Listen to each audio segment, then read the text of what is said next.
Went to college in Toledo, thought I was going to be a doctor, decided I didn't want to do that. I just bought a cheap lawnmower that, like, you couldn't set the deck height. It was literally $99 from Home Depot. It was rough. And this year you guys finished at? 1.2. Just over 1.2, just under 1.2. Collectively 0.5. Yep. Okay. Yep, I'm always curious, like, what would have happened if I didn't go to college?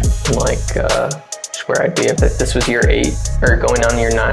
Business acquisition, how was that? That was rough. Don't buy a business when you're going into absolute peak season. What would you say it takes to go from 1 to 2 to 3 to 4? What kind of those steps as a business owner you have to go through? You can't split your focus, but you can train people to take on other things. Thomas is the only team member that has been there longer than me. And so I've seen him go from lawn tech to general manager, now to regional manager.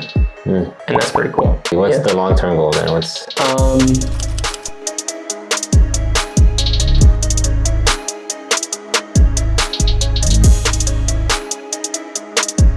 Hutch, thank you very much for coming. Appreciate your time. I know you're a busy man. Yeah. So let's get into it. Tell me a little bit about your past, a little bit how'd you got here. Yeah. Well, so I grew up in Ohio. The business I currently own is in North Carolina. I went to college in Toledo, thought I was going to be a doctor, decided I didn't want to do that. I worked in the medical field for a while, for a couple of years, and I got to see a lot of, like, the behind the scenes. It's a lot of paperwork. It wasn't for, dealing with insurance, and it's like jumping through hoops to try to get things approved.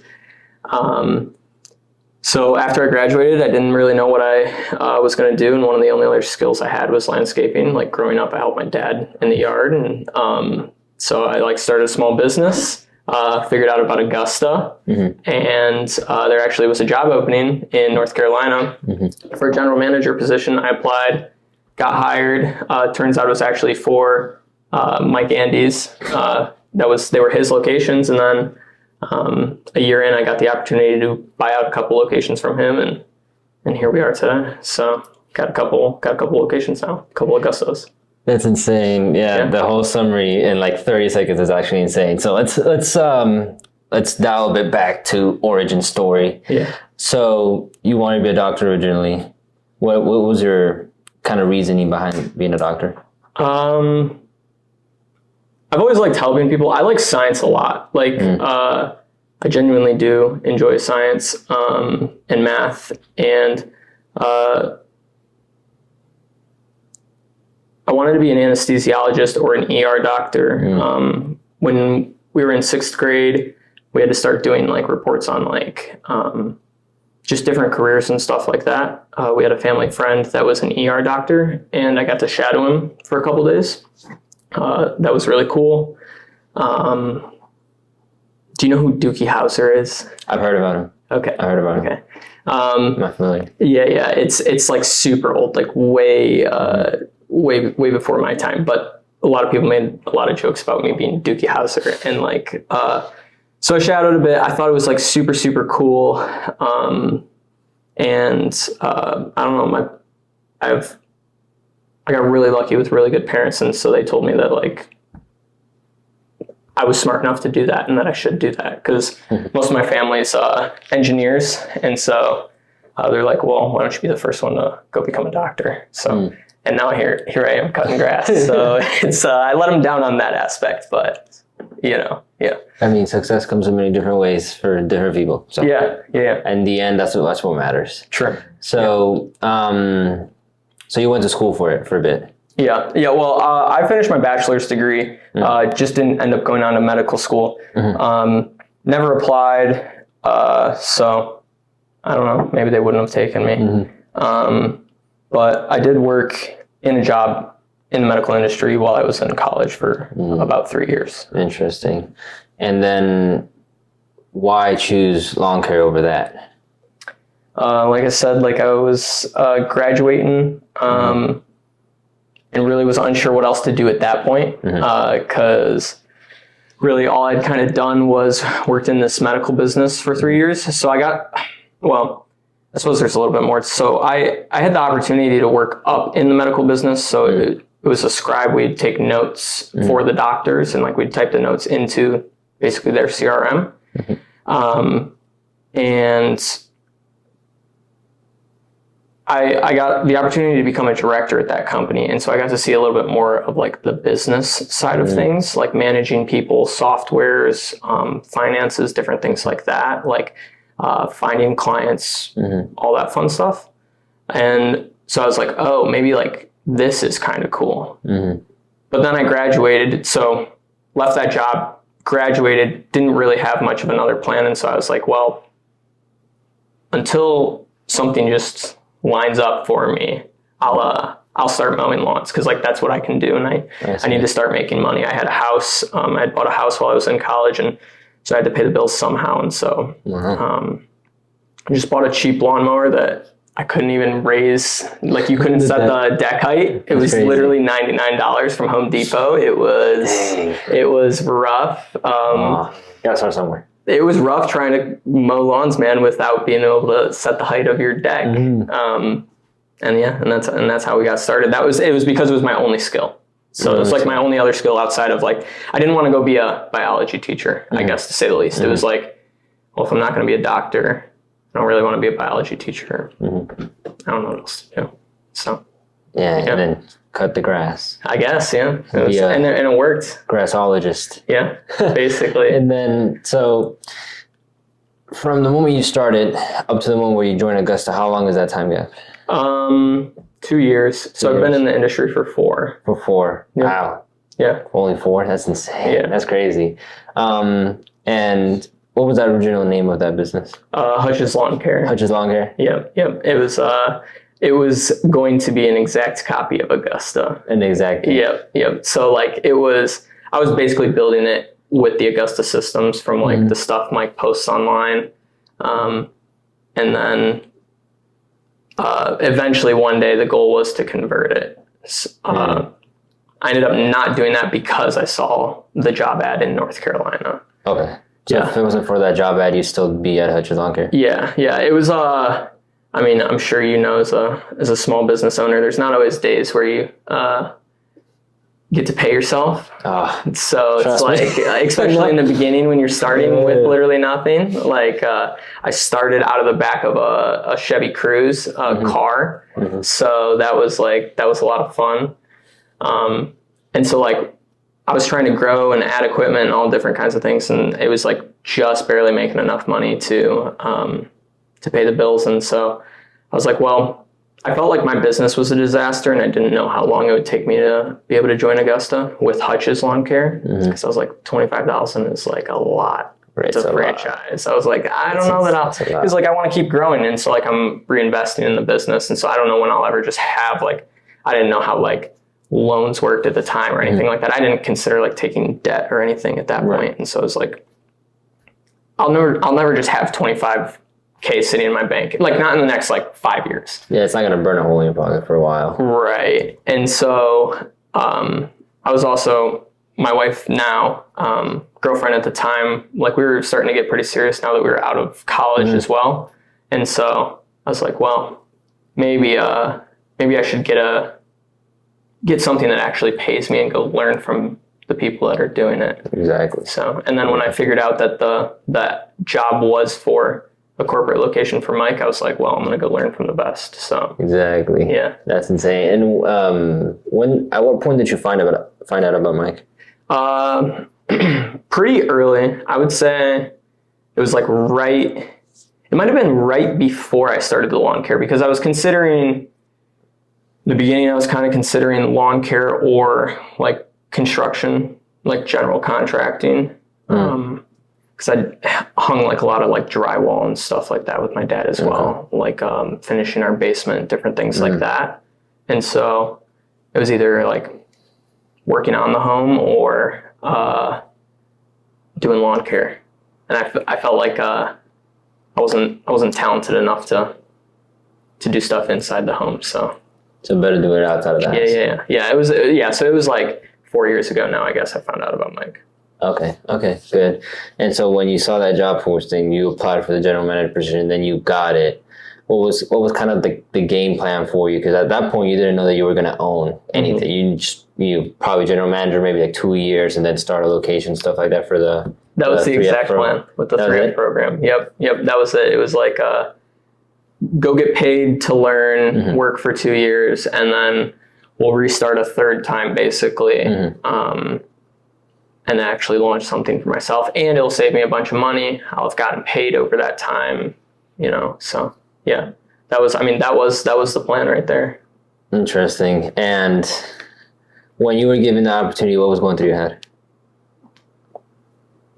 Because it's not just one, it's not two, it's not three, it's the opportunity to buy them out. Yeah. I don't know. I wasn't really nervous. I was pretty excited. I knew it was a lot to take on because at the time it would have made me up until just recently because Ryan opened a few more. It made me the largest owner in Augusta by locations, not by revenue or number of recurring clients or anything, but by locations. And so I did feel a little bit of stress with that. And like, I did struggle a lot with that this year was like having to create the systems around that because like nobody's really trailblazed that. And that's what Mike was doing while he was there, So it's like kind of being the unsolicited guinea pig of multiple location ownership. Yeah. I got to see it for like 1 year and it was like, well, you can, take the baton from here and run basically because he had like a lot going on with Copilot. And so it was like, well, that's a bigger fish to fry and that needs to get handled for all of Augusta. So, I think these locations kind of got put on the back burner and I happen to be in a good spot for that. So that's interesting. And diving a little bit deep into that, because I'm very interested in that. That's kind of my 5 to 10 year goal, eventually reaching 5. Yeah. And then seeing what happens from there. What would you say, apart from the obvious, just more, what would you say it takes to go from 1 to 2 to 3 to 4? What kind of those steps as a business owner you have to go through? So one was just like working a lot of hours. You can carry yourself through like one location up to like 500,000. Yeah. I did it a couple times. I never got, so Hutchison Lawn Care scaled to 7,000. That was 1 year part-time, 1 year full-time. Didn't really know what I was doing. Then immediately upon launching Huntersville, I had better funding, but also knew what I was doing then. We got to 40,000 in like 4 months. That was just a lot of hours. It was just door hangers, like just simply working a lot of hours and like being there for the team will get you there. When you start opening 2, it really probably is more on management skills, like 2 to 5. It just more and more is management skills because you can't run everything anymore. Yeah, especially if like the locations are going to be satellite. It's been one of our biggest issues this year. We're actually rebringing everybody back into one house. It's going to be like central Charlotte, and everyone's going to spread out from there. Like shop-wise? Yeah. Because like decentralized command is like one of the hardest things that I haven't learned yet. And like, is that from Extreme Ownership? Yeah. It's like, it's hard to manage managers when like you're not there, right? And so like having that like trust and faith built up in people, I think another a hard part of it is like scaling really fast. Like for me, it happened like literally over a weekend. I didn't get the 5 to 10 years of building that and like having like 2, 3, 4 people like building up the whole way with me. Luckily, I got Thomas, my regional manager now, and that guy, if he's watching, Thomas, I hope you're with me for forever, man. That dude's my right hand, and so, but like, we didn't have the 10 years of history to like you know, build up and build the team around like for a long period of time, you know? So really it's like learning to manage managers, which is like something that I haven't done yet. And then like, as you get closer to 5, it really becomes a lot of like Finances. Yeah. Like when you start getting over 2 million, which is hopefully where we'll be next year, it's like 1% is a lot of money. And so like you care about like every percentage point. At least I believe that's the way it's looking like it's going. So. And this year you guys finished at 1.2, just over 1.2, just under 1.2. Collectively, all 5. Yep. Okay. Yep. That was since February. So I took them over it was like February 15th or something like that, or February 9th, something like that. So 1.2. Interesting. And how do you deal with like splitting your focus, right? Because Mike says it all the time. Almost every CEO that I know or any influencer that you follow talks exactly against splitting your focus and just having one thing, focusing on it for a season, and it'll grow. So how does that work with 5 locations, especially growing them at the same time? Yeah, no, I think that's it. That's the hard part. Is like, so advice for you would be like, when you're ready to get number 2 going, is like, and Mike talks about this a lot, is like, make sure number 1 is good to go. Like my saving grace this year was Mooresville, and partially Huntersville, the location that I started last year, because those 2 were profitable. They're not quite as big as I wanted them to be, but they almost run on autopilot. Where we had some other locations that the first year they got started, they didn't really take off like they should have. And so they took a lot more of my focus this first year. Anytime that anything happened at any of the other shops, though, like say Mooresville or Huntersville, the team started to fall apart. It then became my focus to focus on that, right? Because I don't want like the money center to stop printing money, because then everything crashes, right? That's like what was funding everything else. And so I would then have to shift my focus to those locations to make sure that they didn't collapse, but then like the locations that were struggling that needed to grow, like stopped getting attention. And so it's really hard. I think a lot of it comes down to like, you can't split your focus, but you can train people to take on other things. Right, delegating it. Right, delegating. I did a lot of, what's the word, abdicating or something like that. I did a lot of like handing off this year, not a lot of delegating, like a proper delegation. I see. Just kind of saying like, hey, just get this done. Yeah. It's not quite your responsibility, right? But just get it done. Well, even if it was their responsibility, like it's like just poor training around it, and like what like good would look like on that. And then that would end up backfiring more, because like I would have to step in and do something, or it just wasn't like, it took longer than it needed to, or anything. Training around like when you were going to hand things off and who you were going to let focus on things, I think is very important. Interesting. So like each of the locations is like, get it to the size you want it at, hand it off to somebody, and tell them what metrics, like what's good and what's bad, and tell them like, the ranges to stay in between. Right. Okay. So with proper training, it shouldn't be an issue. Okay. And how do you have it structurized right now? Do you have like a GM at every location, and then all under one regional manager that reports to you? Yep. So we did. We went through a few different GMs this year for multiple reasons. It's really stressful. It's kind of like being a business owner, especially when the business needs to grow. So, it takes a lot. And shout out to like all those people that tried that this year and couldn't be GMs. It is really tough. And then others just didn't work out, performance issues, different things like that. So we had some people step back. We have people that are still on our team. And we had some people that were let go from the company. Currently, we have 2 general managers. We actually had 3 until just a couple days ago. That's a fun story. general manager wasn't doing like anything they were supposed to be doing. Basically, they were telling us, whatever. Anyways, we have 2 right now running 2 locations, and Thomas is running another location, and so that is all of them there. Thomas sits over the general managers and then reports to me, and so he fills in basically when we're down general managers.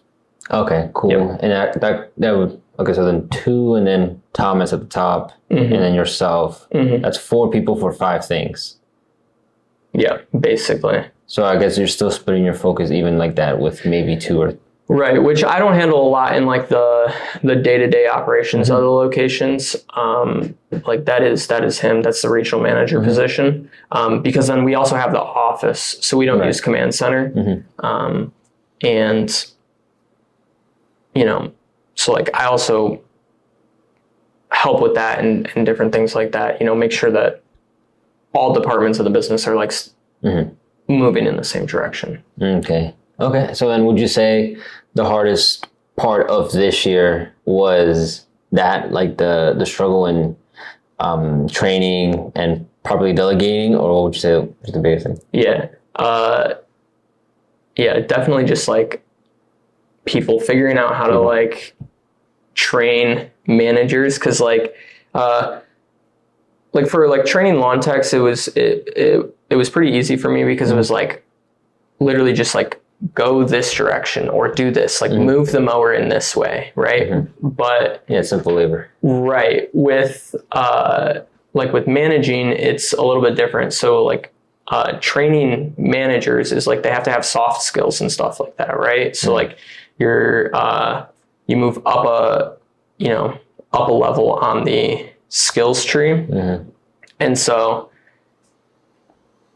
physically you can show somebody how to like do something that maybe a lawn care tech would need to do. Right. But like, it's a lot harder to like show somebody like how to act in a situation, when something is going wrong. Yeah. So like, that's something I got from Alex Hermosi was like how to like systematize, emotions basically.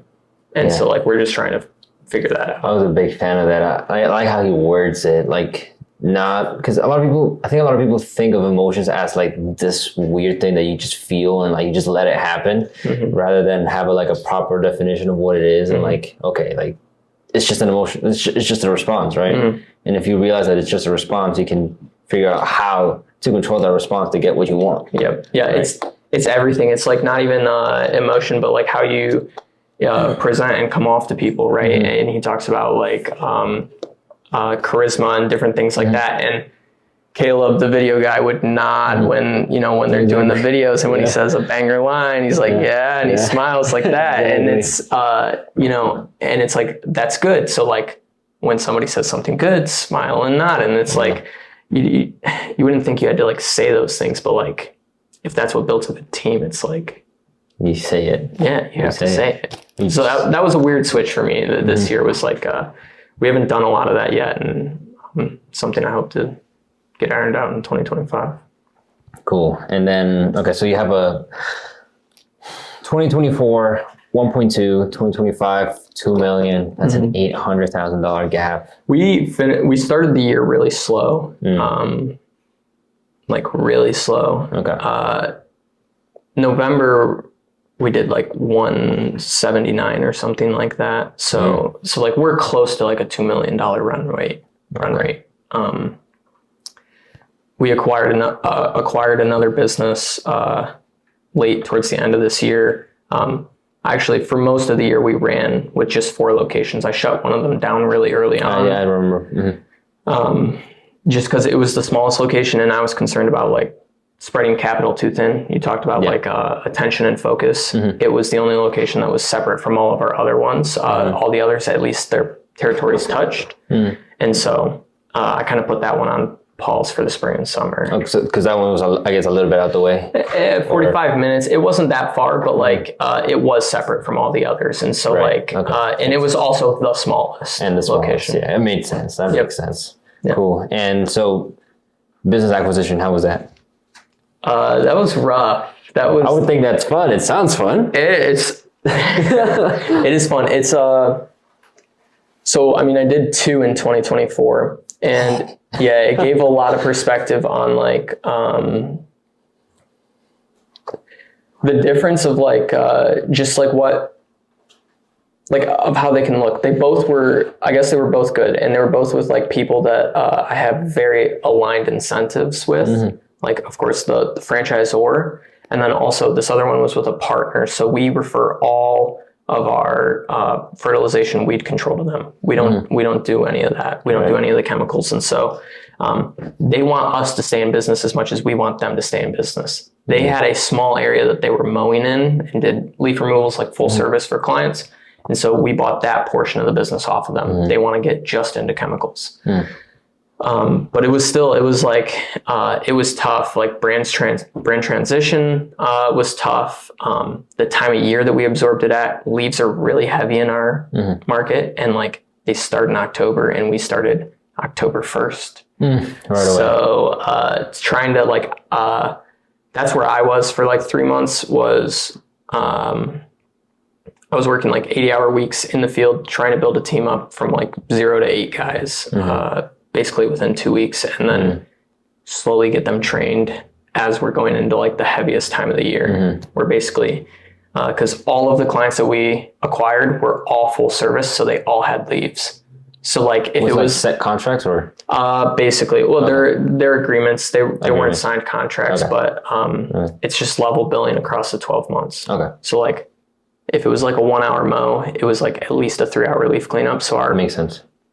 Budgeted hours 3x. Insane. Yeah, for 100 and how many? 109? It was 130 something. 130. Yeah, 130 customers. It's a lot of budgeted hours. Yeah. It was. we were doing a lot because we did the leaf cleanups on a biweekly basis, and so it was like 550 or 600 BH on a biweekly basis. Jeez. Yeah, it was a lot. Hey. Yeah, that's right around 8 guys. So 7, 8 guys. The toughest part of that was like, that's when we chose to make the handoff.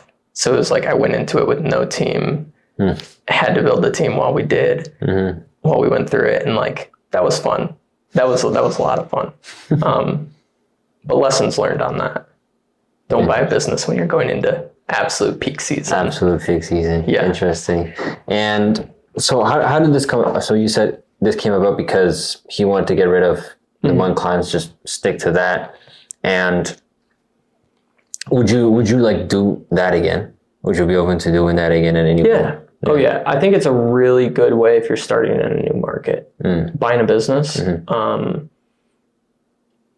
I would never do something where we can't do all the services that we offer. So they did keep some of like the bush trimming and mulch installs, like they kept the enhancement side of things.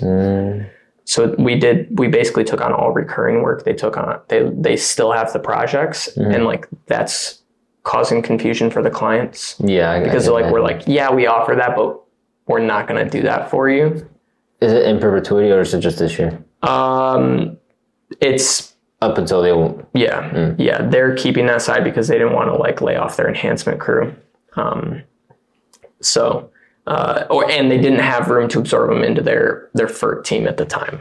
Interesting. Yep. So that's difficult, but yes, I would do it again. I think it's a really, really good way when you're getting into a new market. Let's say like, you open 2, 3, right? 4 needs to be in a new area because like there's not enough good area around you. If that's how your market works, I think that's a really, really good way to go because it gets the momentum going. Like it gets you established in that area. Like getting the ball rolling when you get into a new area is tough. Yeah. And like the ramp up is really hard and really slow, and that's often where like you burn a lot of money. And so like you can spend a lot of money and just acquire something that's already working, or spend a lot of money trying to get something working. So it just kind of depends, That's interesting. And where do you find this like personal capacity to get all of this done? I mean, 5 locations, and then like you said, peak season, acquiring, like how are you not going crazy? I mean, we're past that now. Well, if you would have talked to me like 2 months ago, different story. I don't know, man. Just sheer willpower. Yeah, like we just have a long ways to go, and it's like you got to get there somehow, you know. I know you know that. Like there's a lot more like left to be done, and so yeah, the work keeps doing. Yeah, exactly. It's I don't know. I enjoy it. I really like business. I like being able to provide for people. I've always wanted to like feel like a provider, and so like being able to like offer people jobs and like see the company grow and see people like work up. Like seeing Thomas when I actually came into the business. Thomas is the only team member on our team that has been there longer than me. He was actually hired a couple months before me, and so I've seen him go from frontline lawn tech to general manager, now to regional manager. And that's pretty cool. That's amazing. Yeah. Like that's, and like, I hope, in the future, there's another level past regional manager. You get 50 locations, somebody's got to be above the regionals, you know? That's insane. 50 location is crazy. What's the long-term goal then? 120. 120? Yep. So we'll, that's the goal, is probably 100 locations in 20 years. And then potentially sell to private equity, and we'll see what happens. I don't know. Is 120 just like an arbitrary number, or is there like math behind it? 100 in 20 years. So 100 is just like 3 digits, I suppose. It just seems like a really great number. Assuming, you know, with inflation staying at like the model that Mike recommends of 800,000, should be about $100 million business, give or take. We should easily be able to exit for, you know, probably a 1x multiple on revenue, I'd hope. And so it'd be a nice exit. That'd be a really nice exit. Yeah. Generational. Yeah. For a couple generations. Yeah. That's interesting. Yeah. And then we'll see. And then maybe I'll go back to like the science and all of that type of stuff, because like I still really like all that. That's interesting. And so I guess all of that relies on the fact of figuring this out first, the 5 locations, right? Because then you just rinse and repeat over and over again. Yeah, like the 100 is literally just an arbitrary number. It's like, it doesn't really matter, because you're right. It's like, I can't even think about location number 10 unless we get these 5 going. Right. Cool. Yeah. And the one that you cut out, the one location that you cut off and then brought back, what would be your plan of execution to make sure that you don't have to cut that off next year? Say that you get really busy with those 4, say that your general managers quit, say that worst case scenario happens, what would be the plan of execution to not have to cut that out again? Money solves a lot of problems. That was one of the big reasons, was like, very early in that location. So I placed a general manager. They left for a really good reason. They had an opportunity to go play professional sports. I was like, that's sweet, dude. You better go do that.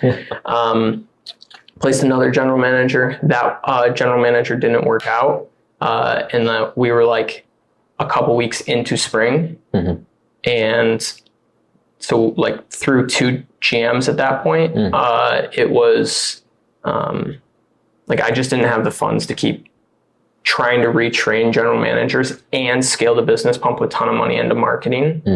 Like I really needed a killer there from the get-go, and somebody with the skills and that was going to stick around for the whole year. So plan of execution would be just have more money in the bank. That's the goal over this next year, is to actually everything. Yes. And so if we can keep some money in the bank, I think we'll be in a really good position. Because we can just throw more money at our issues. And then see if something sticks. Right. And like, and we can force growth, because like, we can just drive, online ads to the instant forms and stuff like that. Right. And so like I can artificially make the location grow. And then all I have to do at that point is find somebody with the people skills to help lead the team. right? And so like I don't necessarily need somebody to grow the location as well. Right. That would be like, that's a big change right there, but you have to have the money to pump a ton into marketing during the spring, you know, while you're ramping up, onboarding a bunch of new guys, training a bunch of new people. People are not nearly as productive. So, you know, you have to have the money to spend. So Money. yeah. Interesting. And then, so everyone says that repetition is everything. You want to get good at something, you rep. And you've been through a lot of general managers, right? What would you say are like 3 things that you should look for in a great general manager? Autonomy, like their ability to like figure things out, and kind of just get things done, because I don't even really want to say like any skills, like soft skills specifically, because like general managers can have like different styles, and they can build their team as long as it's still inside of like the Augusta culture, you know, of like what Augusta stands for and raising the level of professionalism. Like they can come from all different walks of life, as long as like they can build a team where they can earn respect from their team members. They can figure out how to get things done, and then just a willingness to put in the work and know that not everything's going to be balanced, I would say, is like something that I also look for. Because like there's seasons as a general manager, like there's points in time where like you might have like 5 guys on your team and you lose 2 or 3 of them in like a 24-hour period. And like you just feel like the world's coming to an end because you have 150 hours on the schedule. And you and 2 guys to get it done, you know? So the ability to like flow with things, you know, to know that not everything's balanced. Right. And then not crack under that pressure. Yeah. That's it's tough. And I think that's something that can be trained, and something that I could have been a lot better with it. Helping guide them along the way, just like letting them know that what they're feeling is normal. The pressure, like it's literally, it's just grass. That's something that I liked a lot from my manager when these were Mike's locations, was like he would always just tell me it's just grass. At the end of the day, it's just grass. And like there's literally no reason to stress out, because I used to stress out a lot. And so he helped me out a lot with that. It's just grass. That's interesting. Yeah. Simplifying things. Oh, it makes you worry a little less. It does still suck. You need to care about your reputation. You don't want the 1 stars.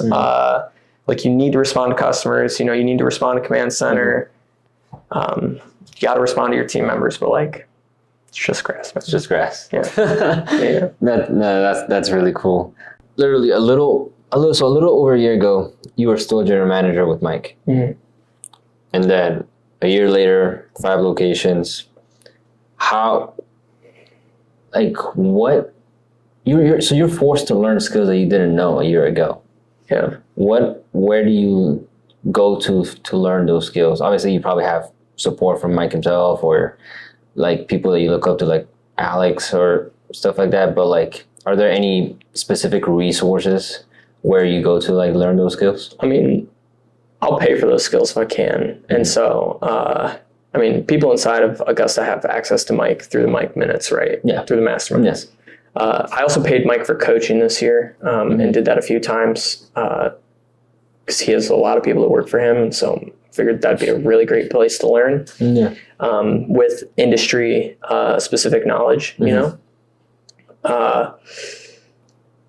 Layla Hermosi, I like her content a lot, because she's the one that like actually runs acquisition.com. Yeah, she's operations. Yeah. And so like her content is actually, you know, I don't know what your audience is. If there are a lot of business owners, like they might all like Alex, which was how I started and got into the Hermosis. Yeah. But it's really Layla that like a lot of us should be listening to, because like her podcast episodes are like what we need to be doing on a daily basis. Yeah, Alex is kind of like the the creator? Yeah, the brains. He's brains. like the idea guy. The idea guy, yeah. She's Layla's execution. Yeah, talking to the people, hiring the executives, building the team, all that fun stuff. Yeah, I figured that because I went to their workshop in Vegas last year in March. Oh, really? Yeah. It was literally the first one before they made it public. It was the first one because I was reading the book, and then at the end of the book there was a QR code, or like in the middle of the book there's a QR code. I'm like, what is this? Okay. I scanned it and it was like, if you see this, come to our workshop. We're starting our workshop. I was like, okay, sure. I mean, like let's do it. Let's see what we can learn.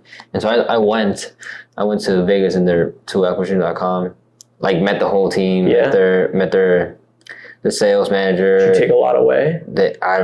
It's all here. I can show you some of it. I can show you. I was gonna go. I don't have pictures. No, I didn't take much pictures, but Mike was there. It was when Mike went. Oh, really? Yeah, I would say a week before the turnaround video that we did. Yeah, he was there as well.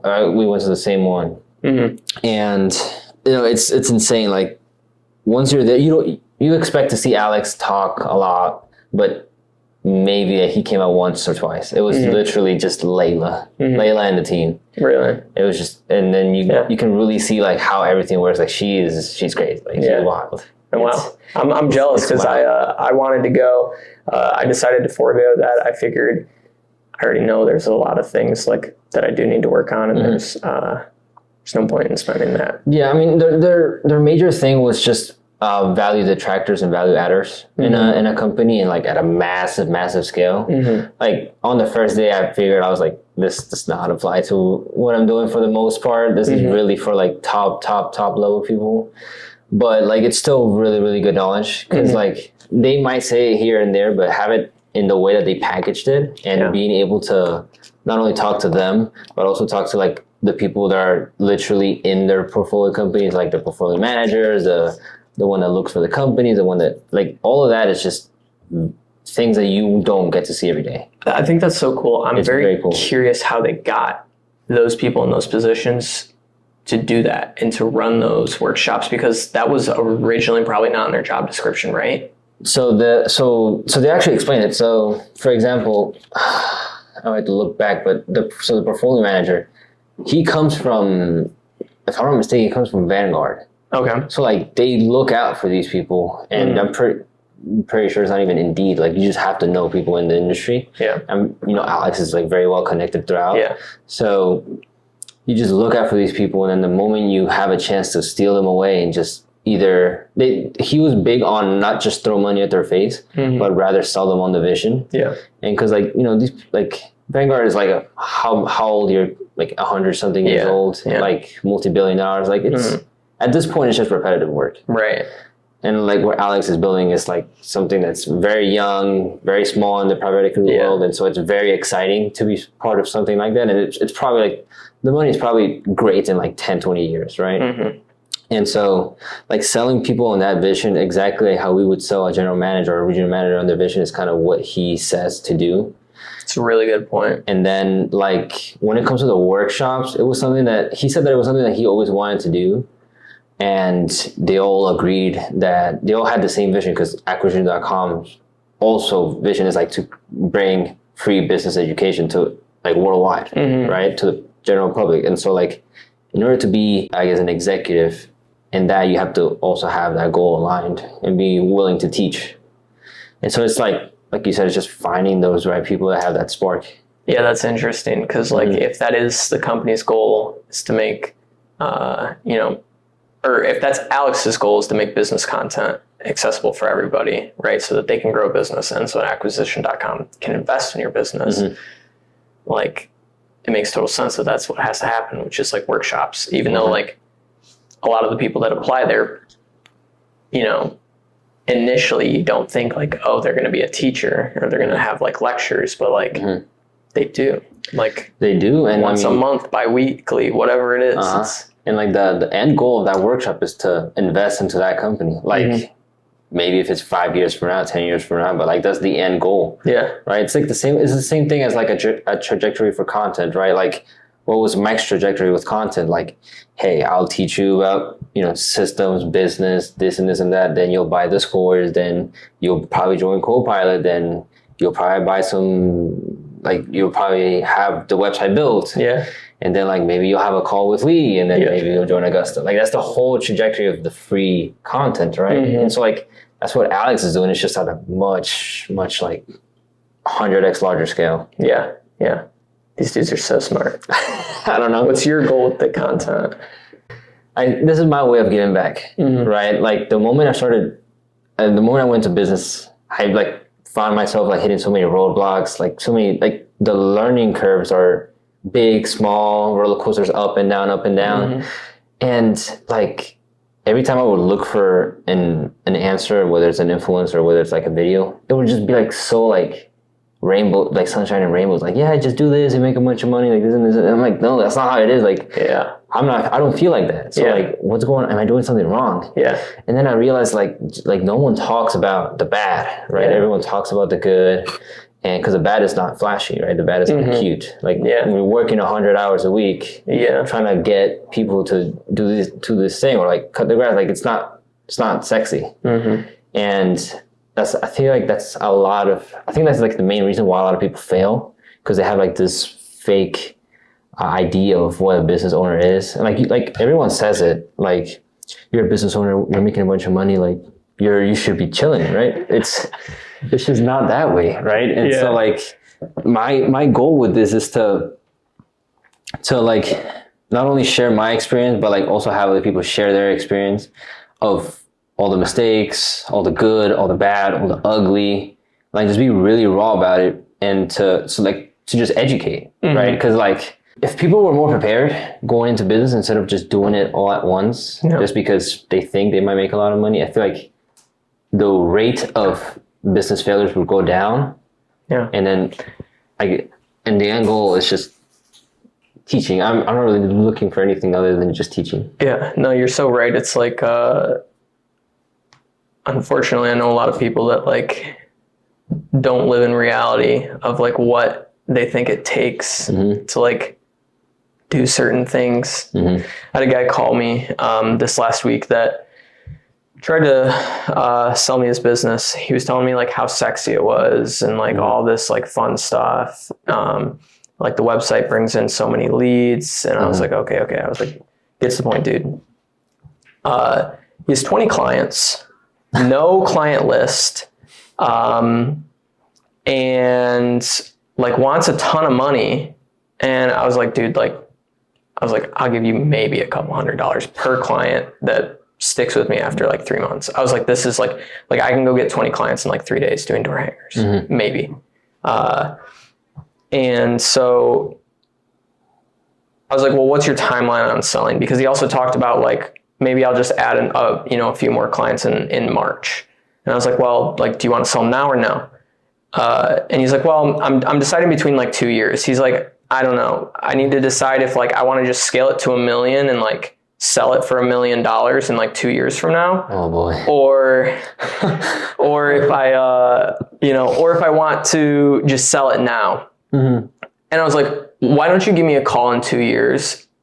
And if you can show me a P&L with the top line being $1 million, I will buy it from you for $1 million. I was like, bring it to me in 2 years. Because like this guy, he has no idea, dude. Like he was talking about running like his 2 other businesses, and he just got his real estate license and the lawn care business, and he's got 20 customers, and it's so sexy and blah, blah, blah. And I was like,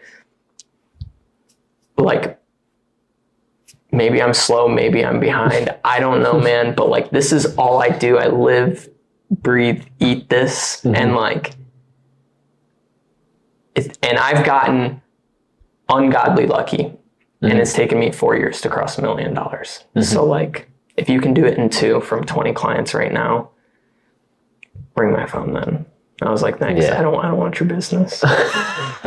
Yeah, and like that's exactly what I'm talking about. Like that, like I wouldn't want to call it delusion, but that's kind of what it is.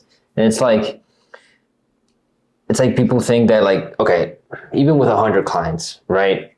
Like that's a sexy business. That's like the The kicker was he's been in business for 10 years also. And that's even worse. Like I feel horrible because I personally know a lot of people that have been in business for 10, 15, 20, 30 years. I was like, why? What's changing now? Yeah. And it's like they think they have a great business. And it's like, okay, you know, props to you for being in business for that long, first of all. That's insane. Props to you because that takes something. Fair. Right? But like you've been in the same spot for 15 years, right? Like, you know, I don't want to say anything, but like I'm 2 years in and like I'm literally right behind you. Like, what's going on? What's wrong? Yeah. It's like most of it is comfortability, but 75% of it is just the lack of knowledge, lack of self-awareness, lack of even like just not motivation, just wanting to do it, right? Wanting to do the thing that they wanted to do when they started. Yeah. And so I feel like that's kind of what I want to do with the content. Not really motivate anybody, because like if you need motivation to do something, you probably, my opinion is you probably shouldn't do it, because like you should just do it. But I feel like the more you educate people, the more you remind people, the more they're likely to do it. And so just constant repetition, even if it just sounds like a broken record, is probably what people need 90% of the time. Yeah. No, it's you're right on with that, because that's Mike's goal with Copilot, is that no business owner ever goes out of business and, you know, didn't know their numbers, doesn't know why. Alex's goal with making all of, you know, all business education accessible for everybody. It's right on, dude. It's a noble goal. It's really cool. It's the age of free. Yeah. So yeah.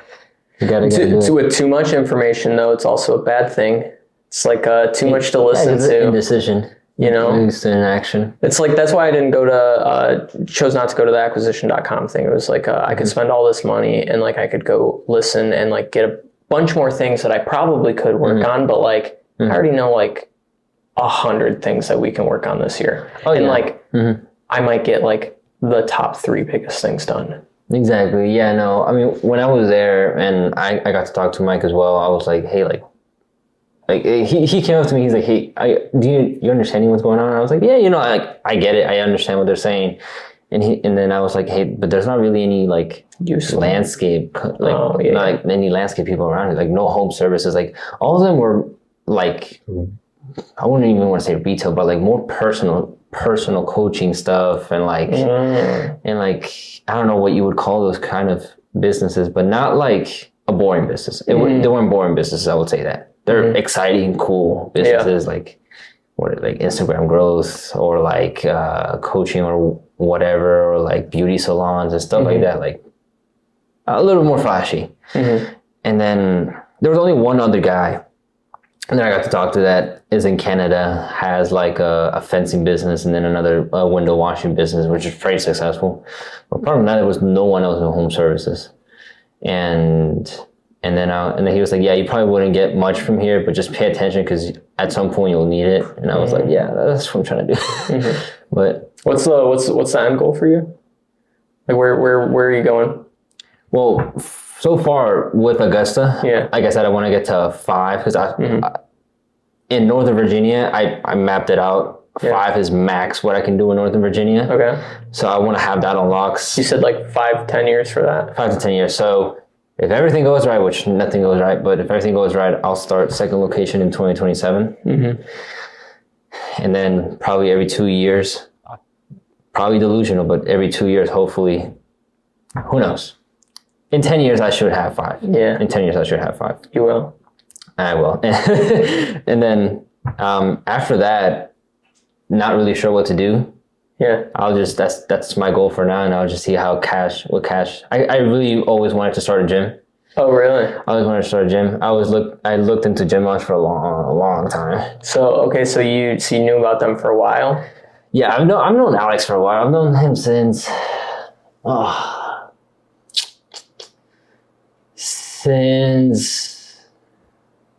dude, I don't even know. You know, like the setup where he was like in the closet. I don't know if it was before the closet or after the closet, but like he had the man bun here. The beard was pretty shaved. Yeah. Just pretty much the mustache, like wooden wall. So why Augusta? I figured, well, my ex father-in-law owned owns a business, and like at 17, he needed help like becoming more profitable and like getting his numbers right and stuff. And like at that point is where I started watching Mike. I was like, I kind of know a little bit about this. I don't really know what I'm doing, but I'll help you out. And so like in 6 months, pretty much fixed him up, got him a lot more money. I mean, he had a lot of clients. He had 100 and something clients, so it was not hard to turn the profit mode on. And then I figured, I was like, hey, like this is not hard. Like he's making a lot of money. Like it was my first time seeing $10,000, like $30,000 coming in a month, and I'm like, what? This is insane. So then I was like, I want this too. So then I started, and then I started by myself, and just like basically myself and then Mike right here. Yeah. At all times. There you go. Mike right there at all times, like literally copying and pasting Augusta. So it was like because you'd already done it. Because it was something that I was more familiar with that than with anything else. Right. Yeah. And I saw the potential money wise, right? And like I didn't really have anything else going on wise. Like I didn't really want to go to school. I didn't want to do college. Yeah. I didn't want to spend that much money on something and like not see fruits for like who knows how long. It's just hard for me to justify that. I'm always curious, like, what would have happened if I didn't go to college, and like, just where I'd be if you started earlier, 4 years farther down this path. If this was year 8 or going on year 9. Well, I don't think you would be with Augusta. You'd probably be with Hutchison longer. Never know, man. Maybe it'd be bigger than Augusta. Who knows? You never know. Who knows? Probably not. I probably wouldn't. I wouldn't be in the position I'm in now. I think that's for sure. It's like things happen for a reason. Yeah, and you get just gotta cross your fingers and hope you're in the right place at the right time. Because like if this was year 9, going into year 9 of Hutch's Lawn Care, I don't think we would be. I don't know. Maybe we'd be crossing 2 mil. Yeah, 9 years is a long time. It is. The right knowledge, right execution, right people. It is. You spin your wheels a lot. There's a lot of power in like joining something like Augusta, any sort of franchise, any training, any coaching. It's like I'm happy to pay the fees, man, to like be able to get access to like everybody in the group because like this alone has helped me grow more than anything. So like just being able to network with everybody, being here, like events like we're at. It's, that's like tenfold helps more than anything else. So sorry, I've taken us like way off track, man. I don't know what else you got. You're good. No, you're good. We're actually going to go into that because when we were talking to Connor earlier, he said one of the literally, I guess, top selling point, top reason to even join Augusta, like forget the systems, forget everything, community first and foremost. I mean, you have at the palm of your hand 170 people, 170 other lives, 170 times however many like years in experience. Like it's invaluable, the amount of access that you get and the amount of like communication back and forth that you can get. Like you have a question, instant. Someone has to have an answer. Right. And everybody's running in a similar direction. Yeah. You get like a lot of, forums and groups online that are just like different people from different communities, and they all believe that, believe a different truth.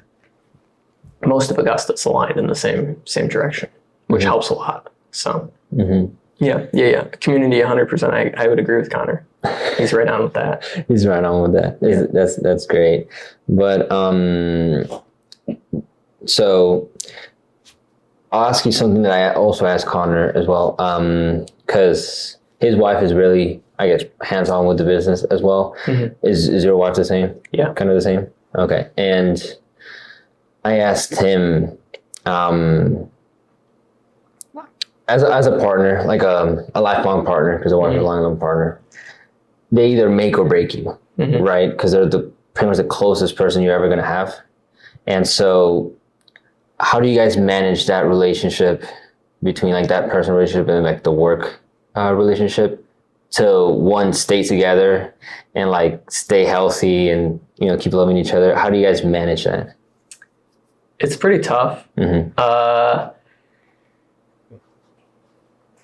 Well, So we went to college together, and we were the same major, had all the same classes. So like we learned how to work together. I'll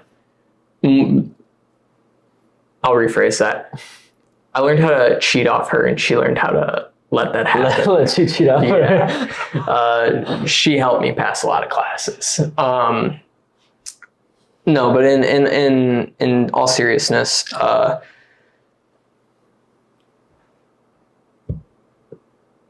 I think I'm able to like it is one gift that I have. I would say is like I have the ability to like use a lot of logic in the fact that like knowing when a conversation is for work and not for work, like for home and not for home. And so like I just try to remind her a lot, like when we're having a work conversation versus when we're having a conversation at home, because like the man that's speaking to her might be like two different people in those moments. Not like in how I'm going to treat her or like that I'm going to treat her any differently, but like me saying, hey, this needs to be a little bit better with like how we put in notes or like what we said on this call or something like that is not me saying like, I don't love you. Like, and at least for my wife, that was very important. Like she's very much words of affirmation. And so just like knowing your partner, I think is extremely important for like making sure that you have a healthy marriage. And so,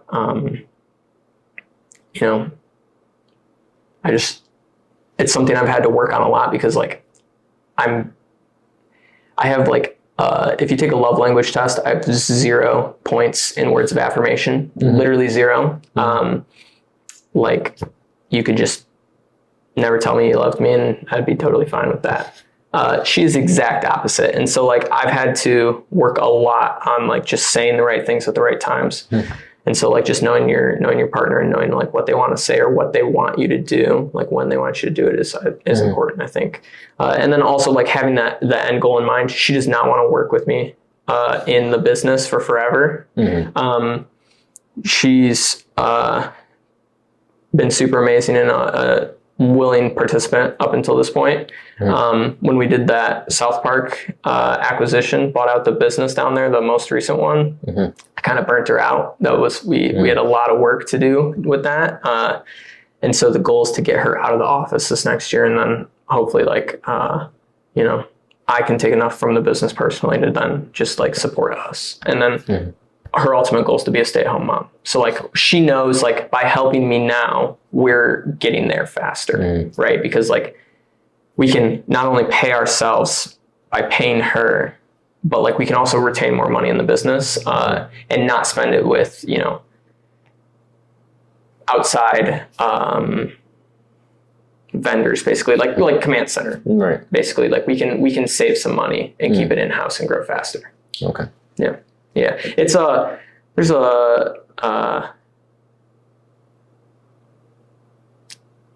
it's a little bit of give and take. Like I don't think compromise is the right thing, but just it's the same way like you deal with any like team members or anything. You know, it's like you just gotta know who you're talking to and like what to say and what they want to hear. I guess, I don't know. You know, so it's yeah. So if you have a significant other, tell them you love them, even if you're not words of affirmation. Interesting. Just remind them. A good reminder. Yeah. Repetition. Yeah. Because like to me, just like being in somebody's presence like feels like I care about you, right? Because like you naturally don't spend time with somebody that's like you don't care about, right? Or that you don't want to know more about, or that you shouldn't be spending time with people that you don't want to spend time with. Right. Exactly. So like to me, that always seemed like enough. That's, you know. Yeah. If that's not enough to your partner, then you know, you need to make it a point to like train yourself to do things like that, to say things. So interesting. That's a good way to see it. And going back to business. Yeah. I know were you one of the ones that got elected for this year for coaching? Okay. Yeah, we start that soon. And what was the reasoning behind you wanting to do that? My reasoning behind wanting to be a coach. That's just another thing to take on. It is a couple-fold. I see some things that I think. Let me start with my business. I want to stay out of the field more this year. I want to stop being so reactive and be more proactive. Having coaching calls in my schedule daily and having other people that are counting on me. I figured like what better way to like make sure I'm in an office than like take coaching calls. It's like, if we have a call at 10 o'clock, like I better be there. So like I can't be, out running a leaf vac on a mower or something like that. So that also like I figured like, it's the same reason like when I joined Augusta, it was like I felt like I didn't know how to be a business owner. My business actually wasn't that much of a mess, but it was just, it needed more time to scale. I've felt this year like I didn't know super well how to be a manager of managers, like a leader of leaders. And so what better way than to join the coaching program and get coached on how to coach? I see. Sense. Like I was like, well, because there's coaching training and we do meetings once a month. And so it's like, I suppose I might as well dial that skill in, right? The other thing is like I see a couple things in the coaching program that I think could be done a little bit better. And that's totally from the outside. And like I could be 100% wrong. I haven't really even started yet. So the best way to change things is to, do what you're told, demonstrate excellence for an extended period of time, and then say, hey, I think there's a better way here. I see. Yep. And so we'll see. We'll see if that changes. But really the main two things are like, keep me in the office and then coaching training. Yeah.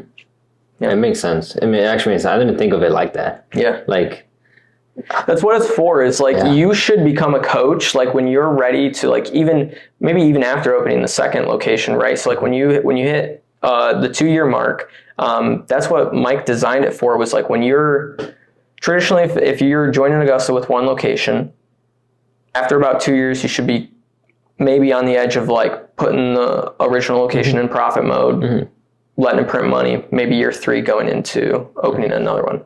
Coaching programs are a really great way to like learn those skills of like managing other managers, right? Because like as a business owner, like one of the first things they told us in the coaching program is like, you're talking to other business owners. Like they're literally business owners because they didn't want to be told what to do. And so like you have to like navigate that in a certain way. Not that managers like don't want to be told what to do, but like you can't, like there's another way of communicating things, right? And so like, I was like, well, duh, clearly, but like I didn't think about that. And so I think you would benefit a lot from like when you're ready to open the next one, or even after you do, potentially taking that on. Talk to me in a year, I guess. We'll see when I actually go through it. Yeah, we'll see. But that's the idea of it, is like, hey, learn how to focus on other businesses while doing your own. While still doing your own, and that gives you the skills of managing, potentially 5 locations. Interesting. So that's exciting. Yeah, I like that. Yeah, I always liked the idea of the coach. I told Connor and I told Nick that I was super, super interested, but obviously like I just came on, so it's whatever. Yeah. That's okay. Just put the work in now, and then you'll get it done later. Because you don't want to add too many things in the beginning. Like we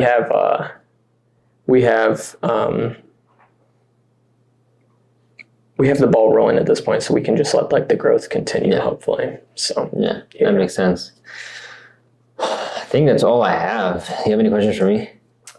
I asked you a lot, man. I don't want to turn this into an interview with you. I'll maybe have some follow-ups after, but I appreciate you doing this for sure. I appreciate you for the time. Yeah. Thanks, Thank you very much. We'll do this again. Cool.